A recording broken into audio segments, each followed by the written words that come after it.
সুধী দর্শক, বাংলা টিভি 71 এর পক্ষ থেকে সকলকে সাদর আমন্ত্রণ এবং শুভেচ্ছা জানাচ্ছি। আমি মদিনা তিশা এবং আজকে আমাদের স্টুডিওতে কথা বলার জন্য উপস্থিত রয়েছেন ডক্টর আতিকুল ইসলাম পাঠান, যিনি পরিচালক, জাতীয় শিক্ষা ব্যবস্থাপনা একাডেমি, নায়েম, শিক্ষা মন্ত্রণালয়। তার সঙ্গে আমরা আজকে দেশের শিক্ষা ব্যবস্থা এবং বর্তমান আরও বিভিন্ন বিষয় নিয়ে কথা বলবো। ডক্টর আতিকুল ইসলাম পাঠান, আপনাকে স্বাগতম আমাদের স্টুডিওতে। Thank you. জি, আপনি যেহেতু শিক্ষা মন্ত্রণালয়ের জাতীয় শিক্ষা ব্যবস্থা একাডেমির পরিচালকের দায়িত্ব পালন করছেন, তো প্রথমে আপনার কাছে আমি দেশের যে শিক্ষা ব্যবস্থা সেই বিষয়ে একটা প্রশ্ন রাখছি যে মানব সম্পদ উন্নয়নে বাংলাদেশের শিক্ষা ব্যবস্থা কিরকম ভূমিকা পালন করছে বলে আপনি মনে করেন? Thank you madam. আপনি জানেন যে আমরা বাংলাদেশের শিক্ষা ব্যবস্থা মূলত 3 ধরনের শিক্ষা আমাদের আছে। একটা হলো সাধারণ শিক্ষা, আরেকটা হলো মাদ্রাসা শিক্ষা, একটা কারিগরি শিক্ষা, টেকনিক্যাল বা ভোকেশনাল এডুকেশন। তো প্রত্যেকটা শিক্ষায় আবার primary stage, secondary stage, higher secondary এবং হায়ার লেভেল আছে। কিন্তু বাংলাদেশের শিক্ষা 3 ধরনের থাকলেও মূলত সাধারণ শিক্ষাটা নিয়েই আমরা 90% ব্যস্ত, বা 80%-এর বেশি মানুষ আমরা ব্যস্ত। যেটা মূল শিক্ষা, আপনি বলছেন যে শিক্ষা আমাদের এই শিক্ষা ব্যবস্থায় মানব সম্পদ উন্নয়নে কি ভূমিকা রাখছে। তো একটা দেশের জাতীয় উন্নয়ন মূলত নির্ভর করে মানব সম্পদের মাধ্যমে। এবং বর্তমান বিশ্ব যদি দেখেন যে উন্নত বিশ্বগুলি যেগুলি আছে এখন, সবগুলি যারা উন্নত হয়েছে শুধুমাত্র তাদের হিউম্যান যে ক্যাপিটাল, মানব সম্পদকে উন্নত করার মাধ্যমেই তারা উন্নত হয়েছে।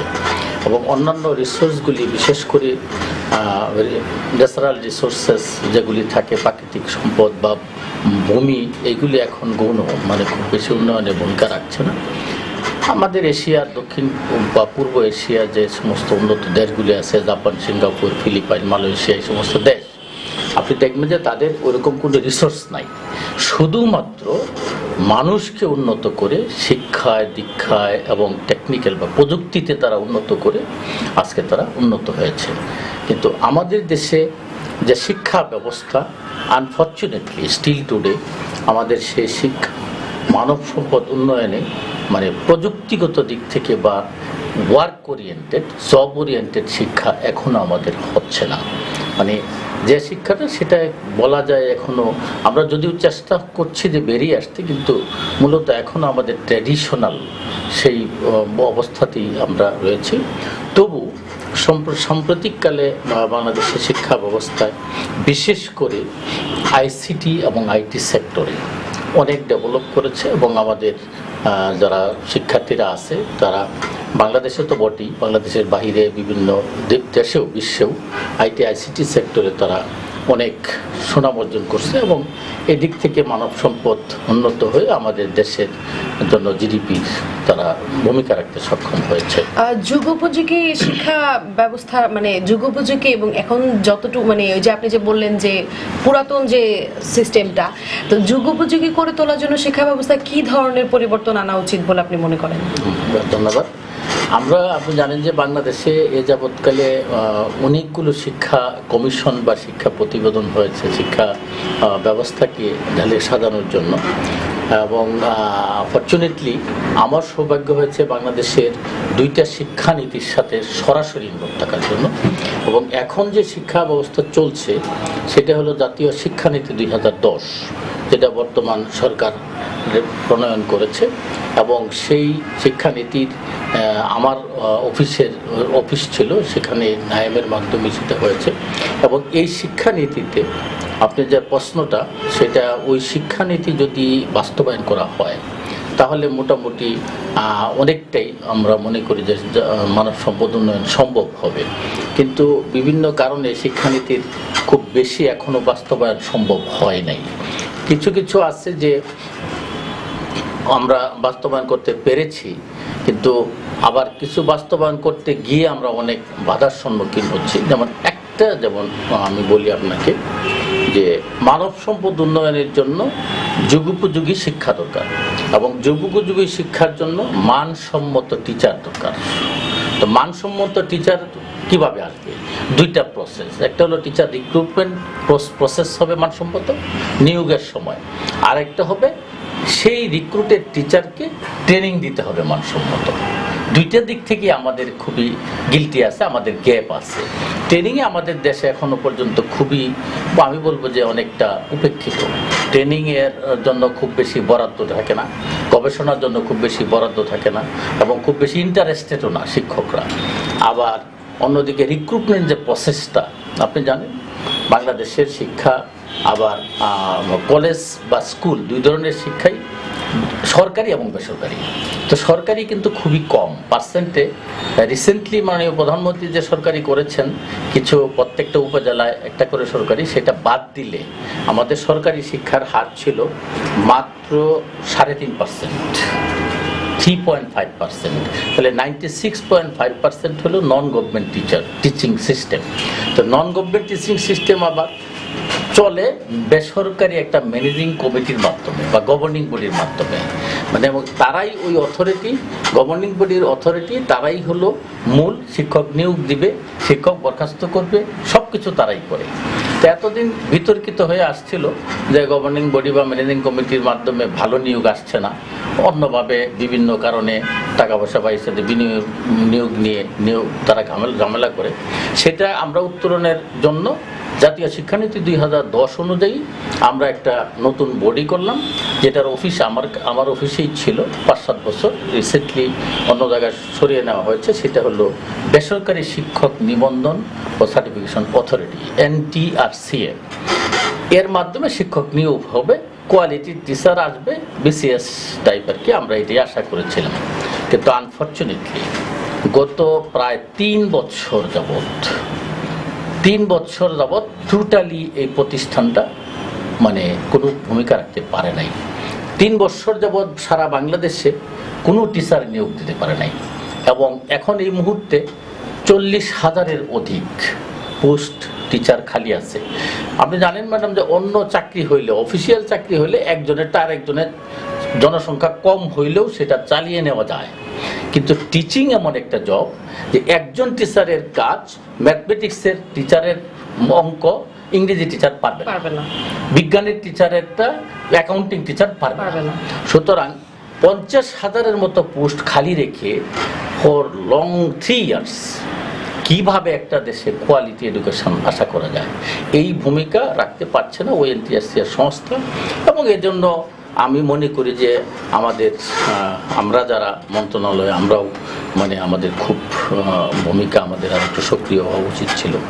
তো এই ব্যাপারে শিক্ষা মন্ত্রণালয় মানে কি ভূমিকা রেখেছে? শিক্ষা মন্ত্রণালয় চেষ্টা করছে। আমাদের মাননীয় মন্ত্রী মহোদয়, আপনি জানেন যে উনি অনেক সুনাম অর্জন করছেন, কিন্তু এই যে বিষয়টা যে 3 বছর যাবৎ আমাদের এই টিচার নিয়োগ বন্ধ বা এটা উনি চেষ্টা করছেন আর কি, চেষ্টা করে যাচ্ছেন।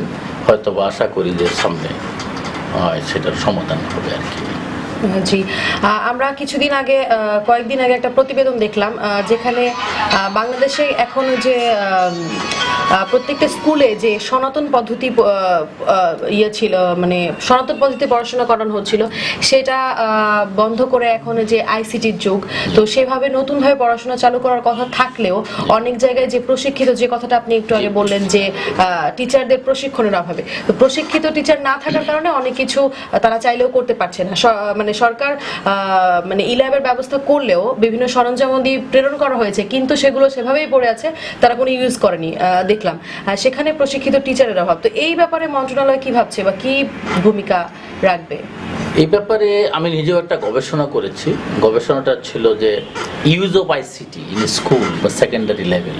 যে ICT মাননীয় প্রধানমন্ত্রী এবং আমাদের সরকার যে সারা বাংলাদেশের প্রায় এখন ধরেন যে 33,000-এর উপরে স্কুল রয়েছে এমপিওভুক্ত, মাধ্যমিক শিক্ষা স্কুল অ্যান্ড কলেজ মাদ্রাসা মিলিয়ে।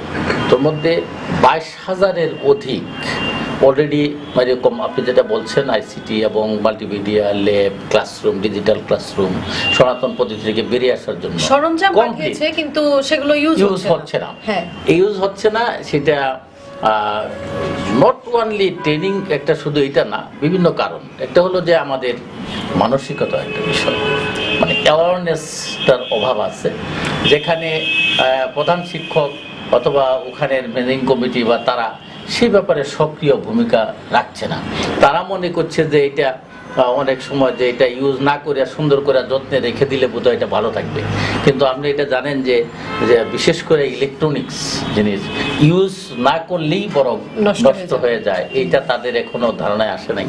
আর 2 নম্বর হলো যে ডেফিনেটলি ওই রকম আমি আগেই বলছি যে প্রশিক্ষণের খুবই আমাদের এখানে ঘাটতি আছে, কিন্তু শিক্ষকরা ট্রেনিং বিভিন্ন জায়গায় বিভিন্ন প্রকল্পের মাধ্যমে, আমাদের 2টা প্রকল্প আছে শিক্ষা, একটা শেষ হয়ে গেল ডিসেম্বরে, এটা নাম হলো TQI, টিচিং কোয়ালিটি ইমপ্রুভমেন্ট, যেটা এটা শেষ হয়ে যাচ্ছে ডিসেম্বরে। আর একটা হলো SESIP, secondary education sector education programme. তো এখন TQI অনেক প্রশিক্ষণ করিয়েছে ICTর উপরে, কিন্তু ইফেক্টিভ হয়েছে খুব কম। সেটা কি আমরা রিপোর্টেই দেখছি আর কি, যে প্রায় 60% প্রশিক্ষণ কোনো কাজে আসে নাই।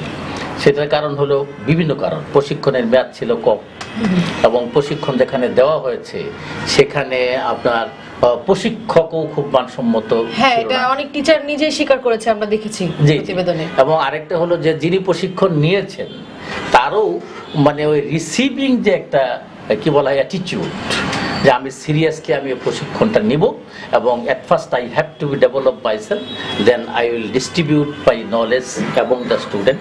এই যে এই ধরনের একটা চিন্তা ভাবনা তার মধ্যে দেখা যায় না, বরং ছিল যে কিছুদিন থাকলে একটু সম্মানী যদি পাওয়া যায়, এই ধরনের অনেক সময় এরকম থাকে। এটা একটা মানে যে কারণে ট্রেনিংটা ইফেক্টিভ হয় নাই। আমি আগেই বলেছি যে কোয়ালিটি এডুকেশন এনশিওর করতে হলে কোয়ালিটি টিচার লাগবে, এবং কোয়ালিটি টিচারের পূর্ব শর্ত হলো কোয়ালিটি রিক্রুটমেন্ট পার্সেন্ট হলো টেকনিক্যাল অ্যান্ড ভোকেশনাল ওরিয়েন্টেড। তারপরেও আবার এখানে আমরা যারা গার্ডিয়ান সচেতনতারও অভাব আছে, টেকনিক্যালে পড়াই না। আমার নিজের কলেজ আছে, আমি নিজের কলেজের প্রতিষ্ঠাতা এবং স্কুলের প্রতিষ্ঠাতা। সেখানে দেখা যায় যে এই জেনারেল কলেজে ভর্তি হওয়ার জন্য, স্কুলে ভর্তি হওয়ার জন্য স্টুডেন্টের অভাব নাই, কিন্তু টেকনিক্যাল এবং ভোকেশনাল যে প্রতিষ্ঠানটা পাশে আছে আগ্রহ নেই, সেখানে কেউ পড়ে না। দিস ইজ দ্য মানে রিয়েলিটি আমার দেশে আর কি। সেজন্যই তো পরিশেষে এই ব্যবস্থা থেকে মানে এই অবস্থা থেকে উত্তরণের উপায় কি, এবং কিভাবে শিক্ষা ব্যবস্থা মানে সঠিকভাবে পরিচালিত করা যেতে পারে বলে আপনি মনে করেন? আপনার মন্তব্য দিয়ে আমরা প্রোগ্রাম শেষ করব। হ্যাঁ, থ্যাংক ইউ ভেরি মাচ। অনেক গুরুত্বপূর্ণ একটা, এখন আমাদের আর এই সমস্ত মানে কালক্ষেপণ করার সময় নেই, উত্তরণ বেরিয়ে আসতে হবে। আপনি জানেন যে আমাদের দেশে মোটামুটি যে ম্যানেজমেন্টটা হলো টপ টু বটম, মানে উপর থেকে নিচের দিকে ম্যানেজমেন্ট হয়, কিন্তু এটা যেটা হয় যে হেড যিনি থাকেন চিফ, তিনি কিভাবে চালাচ্ছেন সেইভাবেই ওই প্রতিষ্ঠান চলবে। বরং আপনার যেখানে যে টিভি এই যে সেইটা মিডিয়াটা, এই মিডিয়ার যিনি চিফ আছেন MD চেয়ারম্যান, তার উপরেই মূলত নির্ভর করবে, যেটা তার রোলের উপরে। আমি বোঝাইতে চাচ্ছি, অনেক কিছু বলা যায় না। আমি আপনাকে বলতে চাচ্ছি যে আমাদের যিনি প্রধান থাকবেন। দর্শক, এতক্ষণ কথা হচ্ছিল ডক্টর আতিকুল ইসলাম পাঠানের সাথে। তিনি বর্তমান শিক্ষা ব্যবস্থায় যে ঘাটতিগুলো রয়েছে সেগুলো বর্ণনা করছিলেন, এবং সেই সাথে এ থেকে উত্তরণের উপায়ও বর্ণনা করছিলেন। সেই সাথে শুধু সরকার নয়, আমাদের অভিভাবকদেরও সচেতন হতে হবে, এই বিষয়টি তিনি উল্লেখ করছিলেন। সবাই সচেতন হন এবং সঠিক শিক্ষা ব্যবস্থাকে সঠিক পথে পরিচালিত করার জন্য সহযোগিতা করুন।